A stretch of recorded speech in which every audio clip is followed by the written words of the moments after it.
কান্দির গোকর্ণে ভয়াবহ দুর্ঘটনায় মৃত্যু হলো 4 জনের, আহত হয়েছেন আরো 17 জন। দাঁড়িয়ে থাকা ডাম্পারকে ধাক্কা ট্রেকারের। জানা গেছে শনিবার মুর্শিদাবাদের হরিহরপাড়ার রুকুনপুর বিশারদগঞ্জ এলাকার বাসিন্দারা একটি ট্রেকারে করে বীরভূমে গিয়েছিলেন বেলে নদীতে স্নান করতে। রবিবার সকালে সেখান থেকে ফেরার পথে কান্দির গোকর্ণের পাওয়ার হাউস মোড় সংলগ্ন এলাকায় কান্দি বহরমপুর রাজ্য সড়কে দাঁড়িয়ে থাকা ডাম্পারে ধাক্কা মারে পুণ্যার্থী বোঝাই ট্রেকার। ঘটনাস্থলে মৃত্যু হয় 4 জনের, আহত হয়েছেন আরো 17 জন। আহতদের প্রথমে গোকর্ণ হাসপাতাল এবং পরে মুর্শিদাবাদ মেডিকেল কলেজ হাসপাতালে ভর্তি করা হয়েছে। ঘটনা বেলে থেকে স্নান করে আসছিলাম, আর ওই ট্রেকার এসে ওই ডাম্পারে মেরে দিয়েছে। ডাম্পারে তাল মেরে দিয়েছে। কজন মারা গেছে?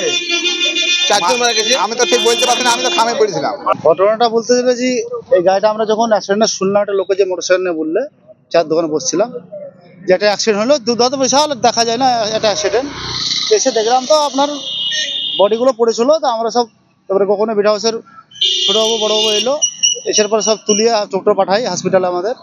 হ্যাঁ, স্পটে 4 জন মারা গেছে। তার হসপিটালে কজন মারা গেছে সেটা আমরা এখন জানি না, সে রিপোর্টটা এখন খুব পাইনি গো। হ্যাঁ, তো আপনার যে অটো ছিল, যে ট্রেকারটা, ওটা কান্দির সাইড থেকে বহরমপুর যাচ্ছিল। বহরমপুর যেতে ডাম্পারের পেছনে মারে, ডাম্পার হয়তো টায়ার চেঞ্জ করা হয়তো খাড়া করেছিল। হ্যাঁ, পেছনে মারার পরে এই দুর্ঘটনা ঘটে, যে এই অবস্থা তখন আমরা এসে দেখি। আহতদের মধ্যে বেশ কয়েকজনের অবস্থা আশঙ্কাজনক। দুর্ঘটনার পর দুর্ঘটনাস্থলে পরিদর্শনে যান মুর্শিদাবাদ পুলিশ জেলার পুলিশ সুপার কুমার সানি রাজ সহ পুলিশ কর্তারা।